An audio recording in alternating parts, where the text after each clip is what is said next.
അപ്പസ്തോലന്മാരുടെ പ്രവർത്തനങ്ങൾ എന്ന പുസ്തകത്തിൽ നിന്നുള്ള വായന 16-ാം അധ്യായം. തിമോത്തേയോസ്. ദെർബെ, ലിസ്ത്ര എന്നീ സ്ഥലങ്ങളിൽ പൗലോസ് എത്തിച്ചേർന്നു. ലിസ്ത്രയിൽ തിമോത്തേയോസ് എന്നു പേരുള്ള ഒരു ശിഷ്യനുണ്ടായിരുന്നു, വിശ്വാസിനിയായ ഒരു യഹൂദ സ്ത്രീയുടെ മകൻ. എന്നാൽ അവൻ്റെ പിതാവ് ഗ്രീക്കുകാരനായിരുന്നു. ലിസ്ത്ര, ഇക്കോണിയം എന്നിവിടങ്ങളിലെ സഹോദരർക്ക് അവനെപ്പറ്റി നല്ല മതിപ്പുണ്ടായിരുന്നു. അവനെ തൻ്റെ കൂടെ കൊണ്ടുപോകാൻ പൗലോസ് തീരുമാനിച്ചു. ആ സ്ഥലങ്ങളിലുള്ള യഹൂദരെ പരിഗണിച്ച് പൗലോസ് അവന് പരിച്ഛേദന കർമ്മം നടത്തി. എന്തെന്നാൽ അവൻ്റെ പിതാവ് ഗ്രീക്കുകാരനാണെന്ന് അവരെല്ലാവരും അറിഞ്ഞിരുന്നു. ജെറുസലേമിൽ വെച്ച് അപ്പസ്തോലന്മാരും ശ്രേഷ്ഠന്മാരും എടുത്ത തീരുമാനങ്ങൾ അനുസരിക്കണമെന്ന് അവർ നഗരങ്ങളിലൂടെ ചുറ്റി സഞ്ചരിക്കവേ അവിടെയുള്ളവരെ അറിയിച്ചു. തന്മൂലം സഭകൾ വിശ്വാസത്തിൽ ശക്തിപ്പെടുകയും അവരുടെ എണ്ണം അനുദിനം വർദ്ധിക്കുകയും ചെയ്തു. ത്രോവാസിലെ ദർശനം. ഏഷ്യയിൽ വചനം പ്രസംഗിക്കുന്നതിൽ നിന്ന് പരിശുദ്ധാത്മാവ് അവരെ പിന്തിരിപ്പിച്ചതുകൊണ്ട് അവർ ഫ്രീജിയ, ഗലാത്തിയ എന്നിവിടങ്ങളിലൂടെ യാത്ര ചെയ്തു. മീസിയായ്ക്ക് അടുത്തു വന്നപ്പോൾ ബിത്തീനിയായിലേക്ക് പോകാൻ അവരാഗ്രഹിച്ചു. എങ്കിലും യേശുവിൻ്റെ ആത്മാവ് അതിനനുവദിച്ചില്ല. തന്മൂലം മീസിയ പിന്നിട്ട് അവർ ത്രോവാസിലേക്ക് പോയി. രാത്രിയിൽ പൗലോസിന് ഒരു ദർശനമുണ്ടായി. മക്കദോനിയാക്കാരനായ ഒരുവൻ തൻ്റെ മുൻപിൽ നിന്ന് ഇപ്രകാരം അഭ്യർത്ഥിച്ചു: മക്കദോനിയായിലേക്ക് വന്ന് ഞങ്ങളെ സഹായിക്കുക. മക്കദോനിയാക്കാരെ സുവിശേഷം അറിയിക്കാൻ ദൈവം ഞങ്ങളെ വിളിച്ചിരിക്കുകയാണെന്ന് അറിഞ്ഞ് അവന് ദർശനമുണ്ടായ ഉടനെ ഞങ്ങൾ അങ്ങോട്ട് പോകാൻ ഉദ്യമിച്ചു. ലീദിയായുടെ മാനസാന്തരം. ത്രോവാസിൽ നിന്ന് ഞങ്ങൾ കപ്പൽ കയറി നേരിട്ട് സമോത്രാക്കയിലേക്ക് യാത്ര ചെയ്തു. അടുത്ത ദിവസം നെയാപോളിസിലേക്കും അവിടെ നിന്ന് ഫിലിപ്പിയിലേക്കും പോയി. അത് മക്കദോനിയായുടെ ആ ഭാഗത്തെ പ്രധാന നഗരവും റോമായുടെ അധികാരത്തിലുള്ള സ്ഥലവുമായിരുന്നു. കുറേ ദിവസം ഞങ്ങൾ ആ നഗരത്തിൽ താമസിച്ചു. നഗര കവാടത്തിനു പുറത്ത് നദീതീരത്ത് ഒരു പ്രാർത്ഥനാ കേന്ദ്രമുണ്ടെന്ന് തോന്നിയതിനാൽ അവിടേക്ക് ഞങ്ങൾ പോയി. ആ സ്ഥലത്ത് വന്നുകൂടിയ സ്ത്രീകളോട് ഞങ്ങൾ അവിടെ ഇരുന്ന് സംസാരിച്ചു. ഞങ്ങളുടെ വാക്കുകൾ കേട്ടവരുടെ കൂട്ടത്തിൽ തിയത്തീറ പട്ടണത്തിൽ നിന്ന് വന്ന പട്ടുവിൽപ്പനക്കാരിയും ദൈവഭക്തയുമായ ലീദിയ എന്ന സ്ത്രീയും ഉണ്ടായിരുന്നു. പൗലോസ് പറഞ്ഞ കാര്യങ്ങൾ സ്വീകരിക്കാൻ കർത്താവ് അവളുടെ ഹൃദയം തുറന്നു. കുടുംബസമേതം ജ്ഞാനസ്നാനം സ്വീകരിച്ച അവൾ ഞങ്ങളോട് പറഞ്ഞു: കർത്താവിൽ വിശ്വസിക്കുന്നവളായി എന്നെ നിങ്ങൾ ഗണിക്കുന്നെങ്കിൽ ഇന്ന് എൻ്റെ ഭവനത്തിൽ വന്ന് താമസിക്കാൻ ഞാൻ നിങ്ങളോട് അപേക്ഷിക്കുന്നു. ഞങ്ങൾ അവൾക്ക് വഴങ്ങി. പൗലോസ് കാരാഗൃഹത്തിൽ.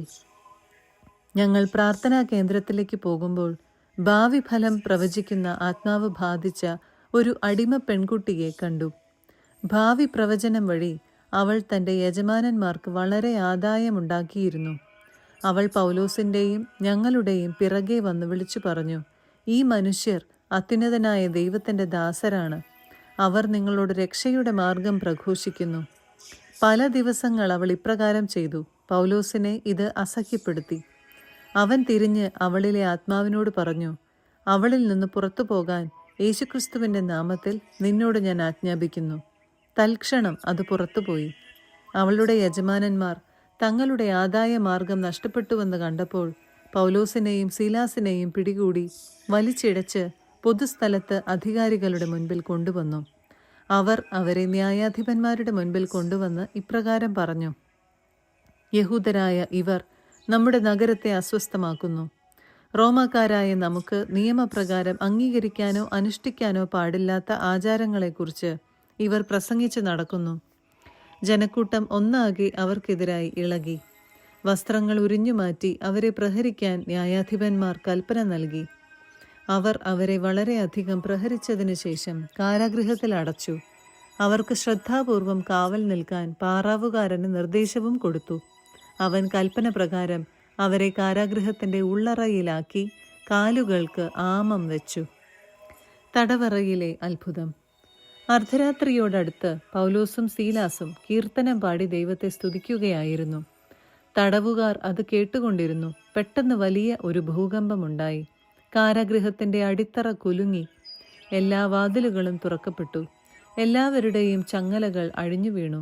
കാവൽക്കാരൻ ഉണർന്നപ്പോൾ കാരാഗൃഹ വാതിലുകൾ തുറന്നു കിടക്കുന്നത് കണ്ടു.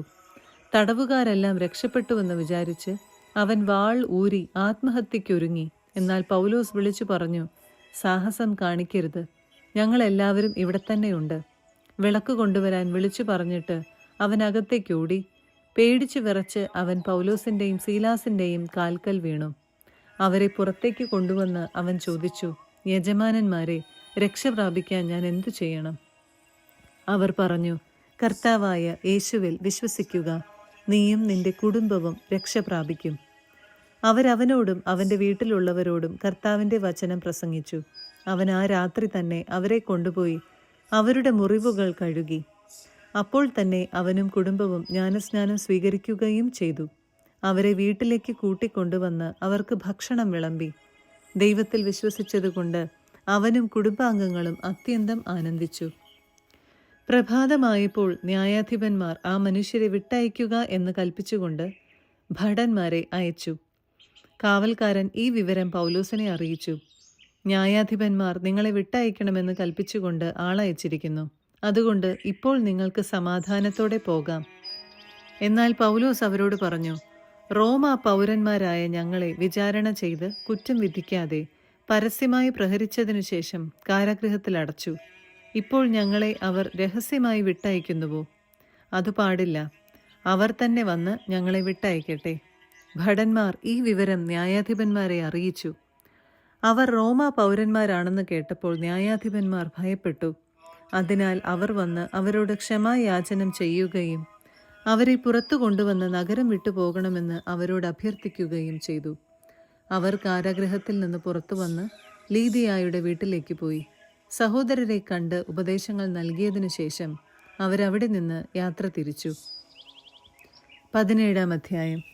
തെസലോനിക്കായിൽ. അവർ ആംഫിപോളിസ്, അപ്പളോണിയ എന്നീ സ്ഥലങ്ങളിലൂടെ യാത്ര ചെയ്ത് തെസലോനിക്കായിൽ എത്തി. അവിടെ യഹൂദരുടെ ഒരു സിനഗോഗ് ഉണ്ടായിരുന്നു. പൗലോസ് പതിവനുസരിച്ച് അവിടെ ചെന്ന് 3 സാബത്തുകളിൽ വിശുദ്ധ ഗ്രന്ഥത്തെ ആധാരമാക്കി അവരോട് സംവാദത്തിൽ ഏർപ്പെട്ടു. ക്രിസ്തു പീഡനം സഹിക്കുകയും മരിച്ചവരിൽ നിന്ന് ഉയർത്തെഴുന്നേൽക്കുകയും ചെയ്യുക ആവശ്യമായിരുന്നുവെന്ന് അവൻ വിശദീകരിക്കുകയും തെളിയിക്കുകയും ചെയ്തു. അവൻ പറഞ്ഞു, ഞാൻ നിങ്ങളുടെ മുൻപിൽ പ്രഘോഷിക്കുന്ന ഈ യേശു തന്നെയാണ് ക്രിസ്തു. അവരിൽ ചിലർ ബോധ്യം വന്ന് പൗലോസിൻ്റെയും സീലാസിൻ്റെയും കൂടെ ചേർന്നു. ദൈവഭക്തരായ അനേകം ഗ്രീക്കുകാരും നിരവധി കുലീന വനിതകളും അപ്രകാരം ചെയ്തു. എന്നാൽ യഹൂദർ അസൂയപ്പെട്ട് ചില നീചന്മാരെ ഒരുമിച്ചു കൂട്ടി നഗരത്തെ ഇളക്കി. അവർ ജാസന്റെ ഭവനത്തിൽ തള്ളിക്കയറുകയും അപ്പസ്തോലന്മാരെ ആൾക്കൂട്ടത്തിനിടയിലേക്ക് ഇറക്കിക്കൊണ്ടുവരുന്നതിന് പരിശ്രമിക്കുകയും ചെയ്തു. അവരെ കണ്ടെത്താൻ കഴിയാതെ വന്നപ്പോൾ ജാസനെയും ചില സഹോദരന്മാരെയും നഗരാധിപന്മാരുടെ അടുക്കൽ വലിച്ചിടച്ചു കൊണ്ടുവന്ന് അവർ വിളിച്ചു പറഞ്ഞു, ലോകത്തെ തലകീഴ് മറിച്ച ഈ മനുഷ്യർ ഇതാ ഇവിടെയും വന്നിരിക്കുന്നു. ജാസൻ ഇവർക്ക് ആതിഥ്യം നൽകി.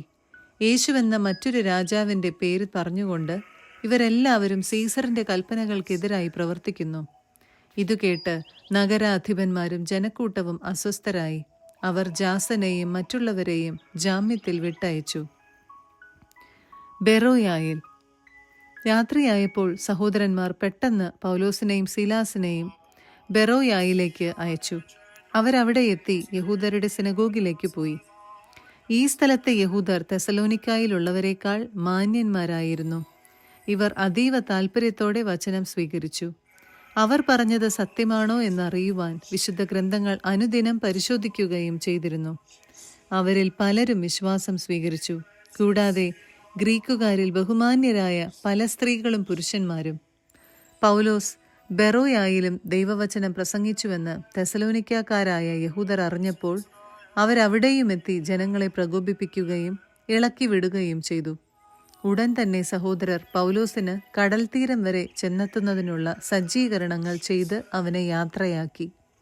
എന്നാൽ സീലാസും തിമോത്തയോസും അവിടെ തന്നെ താമസിച്ചു. പൗലോസിന്റെ കൂടെ പോയിരുന്നവർ അവനെ ആഥൻസിൽ കൊണ്ടുചെന്നാക്കി.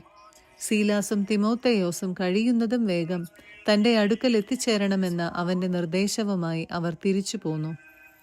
ആഥൻസിൽ പൗലോസ് അവരെയും പ്രതീക്ഷിച്ച് ആഥൻസിൽ താമസിക്കവേ നഗരം മുഴുവൻ വിഗ്രഹങ്ങൾ കൊണ്ട് നിറഞ്ഞിരിക്കുന്നത് കണ്ട് അവൻ്റെ മനസ്സിൽ വലിയ ക്ഷോഭമുണ്ടായി. അതിനാൽ സിനഗോഗിൽ വെച്ച് യഹൂദന്മാരുമായും മറ്റു ഭക്തജനങ്ങളുമായും പൊതുസ്ഥലത്ത് വെച്ച് എല്ലാ ദിവസവും അവിടെ കൂടിയിരുന്നവരുമായും അവൻ വാദപ്രതിവാദം നടത്തി. ചില എപ്പിക്കൂരിയൻ ചിന്തകരും സ്റ്റോയിക് ചിന്തകരും അവനോട് തർക്കിച്ചു. ചിലർ പറഞ്ഞു, ഈ വിഡ്ഢി എന്തു പറയാനാണ് ഭാവിക്കുന്നത്? ഇവൻ വിദേശ ദേവതകളുടെ പ്രചാരകനാണെന്ന് തോന്നുന്നു എന്ന് മറ്റുള്ളവർ പറഞ്ഞു. അവൻ യേശുവിനെക്കുറിച്ചും പുനരുത്ഥാനത്തെക്കുറിച്ചും പ്രസംഗിച്ചിരുന്നു. അവരവനെ പിടിച്ച് അരയോപാഗസിൽ കൊണ്ടുചെന്ന് നിർത്തിയിട്ട് ചോദിച്ചു, നീ അവതരിപ്പിക്കുന്ന ഈ പുതിയ പ്രബോധനം എന്താണെന്ന് ഞങ്ങൾക്ക് പറഞ്ഞു തരാമോ? വിചിത്രമായ കാര്യങ്ങളാണല്ലോ നീ സംസാരിക്കുന്നത്. ഇവയുടെ അർത്ഥം എന്തെന്ന് ഞങ്ങൾക്കറിയണമെന്നുണ്ട്. എല്ലാ ആഥൻസുകാർക്കും അവിടെ താമസിച്ചിരുന്ന വിദേശികൾക്കും പുതിയ പുതിയ കാര്യങ്ങളെക്കുറിച്ച് പറയുന്നതിനും കേൾക്കുന്നതിനുമല്ലാതെ മറ്റൊന്നിനും സമയമുണ്ടായിരുന്നില്ല. അരയോപാഗസിലെ പ്രസംഗം. അരയോപാഗസിന്റെ മധ്യത്തിൽ നിന്നുകൊണ്ട് പൗലോസ് ഇപ്രകാരം പ്രസംഗിച്ചു: ആഥൻസ് നിവാസികളെ, എല്ലാവിധത്തിലും മതനിഷ്ഠയുള്ളവരാണ് നിങ്ങളെന്ന് ഞാൻ മനസ്സിലാക്കുന്നു. ഞാൻ ഇതിലെ കടന്നുപോയപ്പോൾ നിങ്ങളുടെ ആരാധനാ വസ്തുക്കളെ നിരീക്ഷിച്ചു. അജ്ഞാത ദേവന് എന്നെഴുതിയിട്ടുള്ള ഒരു ബലിപീഠം ഞാൻ കണ്ടു. നിങ്ങൾ ആരാധിക്കുന്ന ആ അജ്ഞാതനെക്കുറിച്ച് തന്നെയാണ് ഞാൻ നിങ്ങളോട് പ്രസംഗിക്കുന്നത്. പ്രപഞ്ചത്തെയും അതിലുള്ള സകലത്തെയും സൃഷ്ടിച്ചവനും സ്വർഗത്തിൻ്റെയും ഭൂമിയുടെയും കർത്താവുമായ ദൈവം മനുഷ്യനിർമ്മിതമായ ആലയങ്ങളിലല്ല വസിക്കുന്നത്.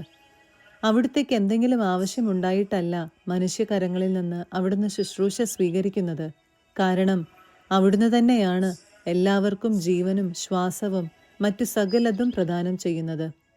ഭൂമുഖം മുഴുവൻ വ്യാപിച്ചു വസിക്കാൻ വേണ്ടി അവിടുന്ന് ഒരുവനിൽ നിന്ന് എല്ലാ ജനപദങ്ങളെയും സൃഷ്ടിച്ചു. അവർക്ക് വിഭിന്ന കാലങ്ങളും വാസഭൂമികളും നിശ്ചയിച്ചു കൊടുത്തു. ഇത് അവർ ദൈവത്തെ അന്വേഷിക്കുന്നതിനും ഒരു പക്ഷേ അനുഭവത്തിലൂടെ അവിടുത്തെ കണ്ടെത്തുന്നതിനും വേണ്ടിയാണ്. എങ്കിലും അവിടുന്ന് നമ്മിൽ ആരിലും നിന്ന് അകലെയല്ല. എന്തെന്നാൽ അവിടുന്നിൽ നാം ജീവിക്കുന്നു, ചരിക്കുന്നു, നിലനിൽക്കുന്നു. നാം അവിടുത്തെ സന്താനങ്ങളാണ് എന്ന് നിങ്ങളുടെ തന്നെ ചില കവികൾ പറഞ്ഞിട്ടുണ്ടല്ലോ.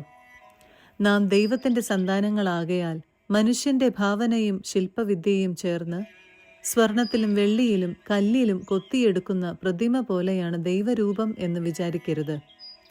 അജ്ഞതയുടെ കാലഘട്ടങ്ങളെ ദൈവം കണക്കിലെടുത്തില്ല. എന്നാൽ ഇപ്പോൾ എല്ലായിടത്തുമുള്ള സകല ജനങ്ങളും പശ്ചാത്തപിക്കണമെന്ന് അവിടുന്ന് ആജ്ഞാപിക്കുന്നു.